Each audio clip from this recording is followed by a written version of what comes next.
Hi everyone, I hope आप सब अच्छे हैं, मोटिवेटेड हैं। आज हम इस वीडियो में इन्वेजिव स्पीशीज़ के बारे में चर्चा करने वाले हैं, जो भी आपको जानने की ज़रूरत है as far as your exam is concerned. What is invasive species? अगर किसी इकोसिस्टम में एक नई स्पीशीज़ का इंट्रोडक्शन किया जाए जो उस इकोसिस्टम का नेचुरल पार्ट ना हो, सो वो स्पीशीज़ उस इकोसिस्टम के लिए एक इन्वेजिव स्पीशीज़ बन सकती है। ओके, सपोज एक इकोसिस्टम है ग्रासलैंड और यहाँ पे किसी प्लांट पी का इंट्रोडक्शन किया जाए जो इस ग्रासलैंड का पार्ट नहीं थी, तो हो सकता है ये प्लांट जब इस ग्रासलैंड में इंट्रोड्यूस हो तो इस ग्रासलैंड इकोसिस्टम के लिए वो एक इन्वेजिव स्पीशीज़ बन जाए। हम उस स्पीशीज़ को एलियन स्पीशीज़ बोलते हैं बिकॉज वो उस इकोसिस्टम के लिए अननोन है। That is the reason the word alien is used और exotic is used. This can be introduced intentionally और unintentionally. Let us first look at the word unintentionally. Suppose अगर इंडिया किसी country से agricultural seeds, किसी plant के seeds import करती है और उसके साथ गलती से कुछ दूसरे प्लांट्स के सीड भी आ जाते हैं जो कि इंडिया में आके इंट्रोड्यूस हो जाती हैं। ओके, अभी तो काफ़ी चेक्स होते हैं, that is the reason it is difficult, not impossible, but अगर पहले की बात करें इतने चेक्स एंड बैलेंसेस नहीं थे। That is the reason invasive species काफ़ी जल्दी इंट्रोड्यूस हो जाती थी हमारे कंट्री में या और भी किसी कंट्री में। सेकेंड हो सकता है, सपोज अगर कोई शिप है, वो अगर दूसरे कंट्री से आ रहा है इन इंडिया, अगर कोई शिप इंडिया में आ रहा है और उस पे रोडेंट्स भी तो आ सकते हैं, उस पे कोई फ्लीज भी तो आ सकती है, उस पे कुछ ऐसे ऑर्गेनिज्म आ सकते हैं जो नए इकोसिस्टम में इंट्रोड्यूस हो जाए जहाँ का वो पार्ट नहीं थे और वहाँ के लिए वो एक इन्वेजिव स्पीशीज़ बन जाएं। ठीक है, देखो जब भी हम इन्वेजिव स्पीशीज़ का वर्ड यूज़ करते हैं, डू नॉट ऑलवेज थिंक कि वो हमेशा इंटरनेशनली ही इंट्रोड्यूस होंगी। ऐसा नहीं है कि कंट्री ए से कंट्री बी कोई ऑर्गेनिज्म जाए तभी वो इन्वेजिव है, नहीं। अगर किसी भी इकोसिस्टम E1 से इकोसिस्टम E2 में भी चली जाए जो कि एक ही कंट्री में हो और वहाँ जाके वो स्पीशीज़ इन्वेजिव बन जाए, that can also be the case. Okay, अब हम बात करते हैं इंटेंशनली। इंटेंशनली कैसे कोई स्पीशीज़ जो है वो इंट्रोड्यूस होती हैं और वो बाद में जाके इन्वेजिव बन जाती हैं। First example would be, first reason would be economic. कुछ ऐसे फिशेस का इंट्रोडक्शन किया जाए हमारे रिवर्स में, हमारे पॉन्ड्स में, जो दूसरे कंट्री या तो दूसरे इकोसिस्टम से लाया जाए, जिसकी डिमांड बहुत हो, जिसकी डिमांड बहुत हो, इसका प्राइस, इसका कॉस्ट बहुत हो। ओके, तो अगर इसको हम इंडिया में, इंडिया के रिवर्स एंड पॉन्ड या सीज में हम इंट्रोड्यूस करते हैं for commercial farming, for pisciculture, ठीक है, तो ये रीज़न क्या हुआ? ये रीज़न इकोनॉमिक हुआ। लेकिन अगर वो इंडिया के रिवर्स में आके इंडिया की जो नेटिव स्पीशीज़ हैं उनको एलिमिनेट करना चालू कर दे और उनके लिए ख़तरा बन जाए, तो ये इन्वेजिव हो जाएंगे। बट इसका रीज़न क्या था? इंटेंशनल रीज़न था कि पैसे कमाने हैं, इकोनॉमिक रीज़न थे इसके पीछे। सेकेंड रीज़न हो सकता है फॉर ऑर्नामेंटल। अगर किसी भी प्लांट, फ्लावरिंग प्लांट को या इवन फिश या इवन कोई एनिमल को इंट्रोड्यूस किया जाए कोई किसी नए इकोसिस्टम में for just for their beauty, just for the ornamental value, और वो उस नए इकोसिस्टम में जाके इन्वेजिव हो सकती है। ठीक है, थर्ड हो सकता है मेडिसिनल यूजेज। किसी हर्ब्स को हम इंट्रोड्यूस कर सकते हैं एक नए इकोसिस्टम में फॉर दिस ऑल्सो। फोर्थ एक बहुत ही यूनिक सा कॉन्सेप्ट है। Let us take one example. अगर एक कोई इकोसिस्टम है इकोसिस्टम ई, और वहाँ का फूड चेन कुछ इस प्रकार से है। पहले प्लांट्स हैं, इसको फीड करने के लिए एक हर्बीवोर है एक्स, फिर इसको फीड करने के लिए देयर इज वाई। बस हम छोटा सा रखते हैं food chain, okay. Suppose example के लिए ये वाई एक्सटेंट हो गया, इसको मानो वाई उस इकोसिस्टम से एक्सटेंट हो गया, तो ये एक्स की पॉपुलेशन बढ़ जाएगी, एक्स की पॉपुलेशन विल इंक्रीज, राइट। और अगर एक्स की पॉपुलेशन इंक्रीज होगी तो ये सारे प्लांट्स पे फीड करेंगे, एंड अगर प्लांट्स पे फीड करेंगे प्लांट की पॉपुलेशन विल डिक्रीज, ये भी एलिमिनेट होना चालू हो जाएंगी। तो ये इकोसिस्टम बहुत ही अनस्टेबल हो जाएगा, और अगर प्लांट कम हो गए फिर एक्स की पॉपुलेशन कम होना स्टार्ट हो जाएगी, बिकॉज उनको फीड करने के लिए प्लांट्स ही नहीं है। तो this ecosystem will be very unstable, because यहाँ पे वाई जो एक टॉप कंज्यूमर है, जो एक्स की पॉपुलेशन को कंट्रोल में रखता है, वो नहीं है। तो हम क्या कर सकते हैं, हम किसी दूसरे इकोसिस्टम से वाई के तरह ही किसी दूसरे टॉप कंज्यूमर को यहाँ पे इंट्रोड्यूस कर सकते हैं, ठीक है। Not Y, we will not introduce Y. अगर वाई को इंट्रोड्यूस करेंगे that means that is not a alien species ना, वहाँ के लिए हम किसी दूसरे एक स्पीशीज को इंट्रोड्यूस करेंगे।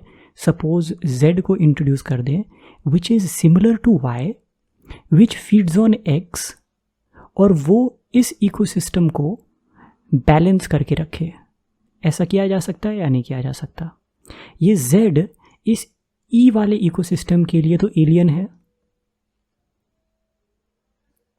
ठीक है। तो इसके लिए हमने इनको यहाँ पे इंट्रोड्यूस कर दिया। हमने ये सोचा था, ठीक है, हमने ये सोचा था कि इकोसिस्टम सस्टेनेबल बनेगा, ठीक है। लेकिन ये यहाँ आके जेड इस इकोसिस्टम में आके इसने बहुत ज़्यादा प्रिडेशन कर दिया, बहुत जल्दी रिप्रोड्यूस किया इसने, और ये एक्स की पॉपुलेशन को इसने पूरा का पूरा ख़त्म कर दिया। तो ये यहाँ के लिए इन्वेजिव हो जाएंगे।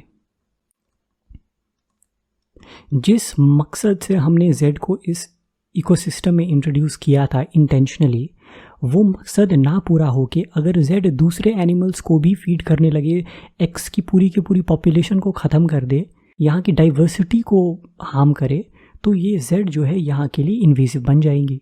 लेकिन हमने इंटेंशनली इंट्रोड्यूस तो किया था, बट देन उस चीज़ का हमें फ़ायदा नहीं हुआ, हमने इट बैकफायर्ड, राइट। सो ये यहाँ के लिए इन्वेजिव बन गई।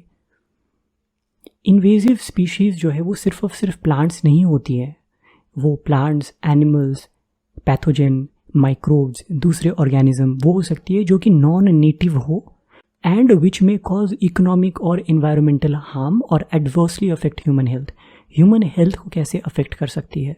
वो किसी भी डिजीज़ के लिए वेक्टर का काम कर सकती है, वो एलर्जन का काम कर सकती है, राइट।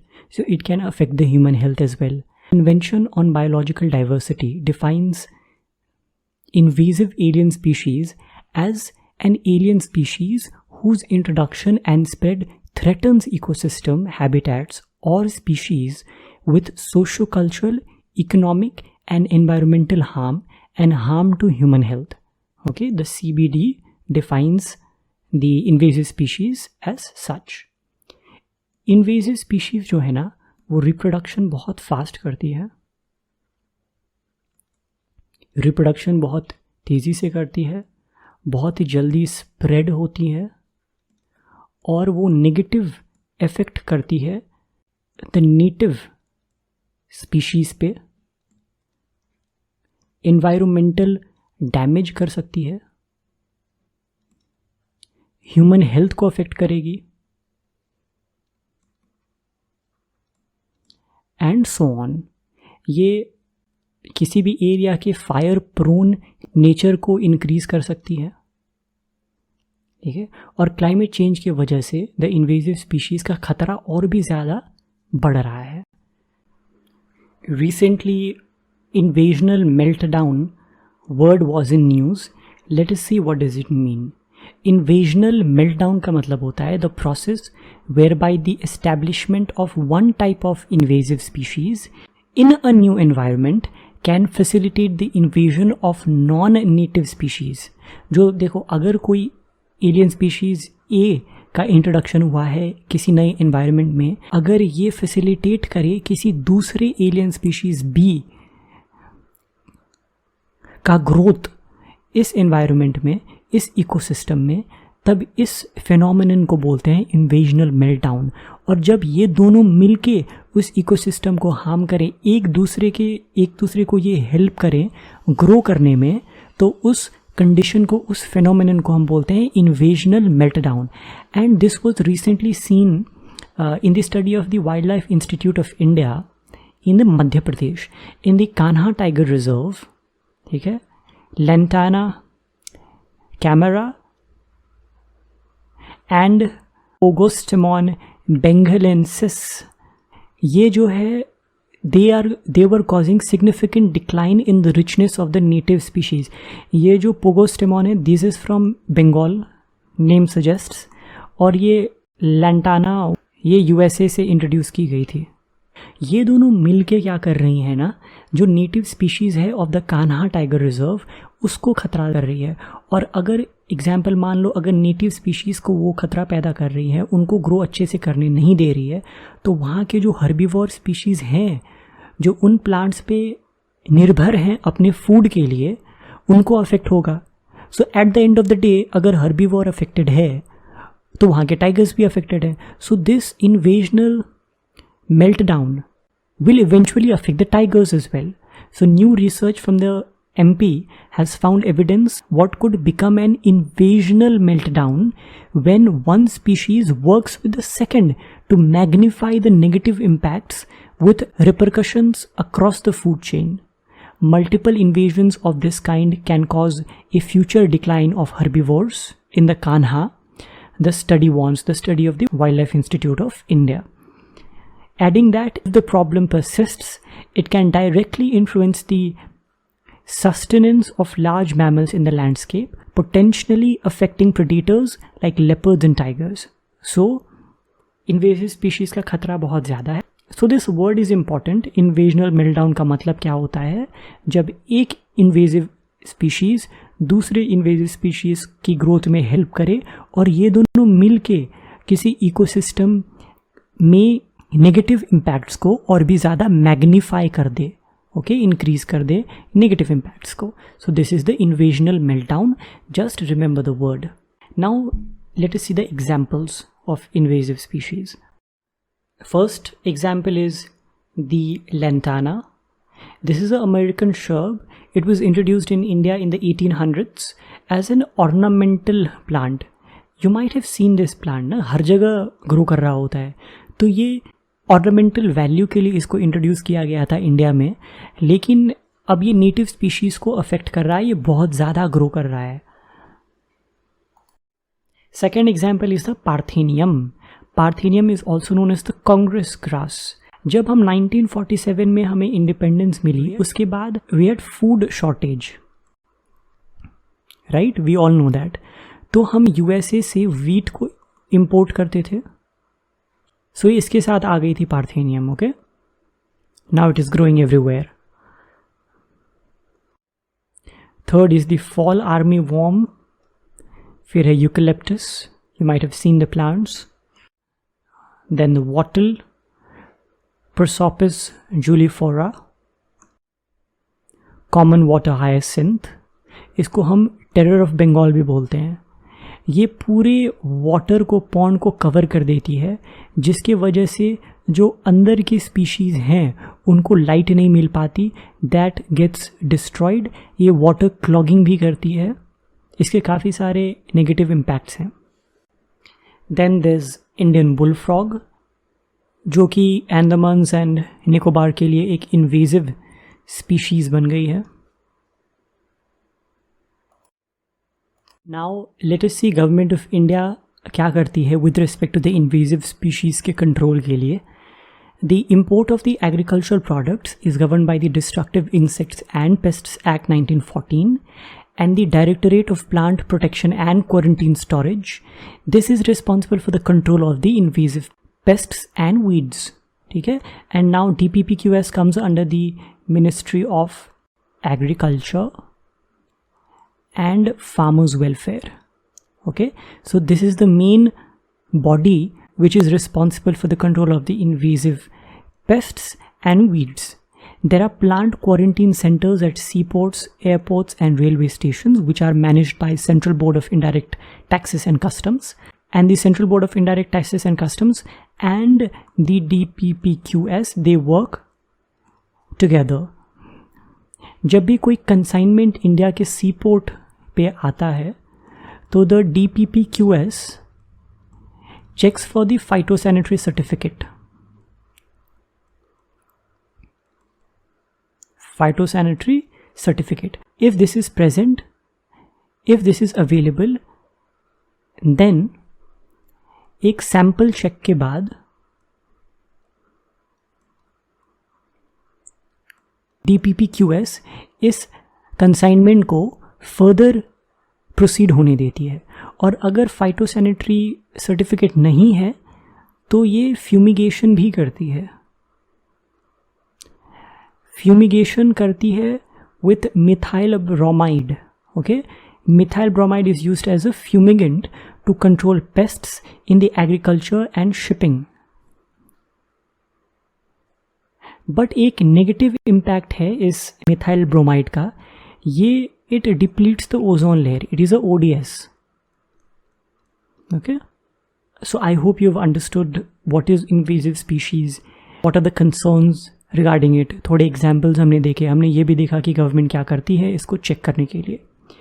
So आज के वीडियो के लिए इतना ही. If you like the video, please subscribe and watch the other 2 environment videos जो इस playlist में है. I will add that in the comment section as well. So thank you for watching the video.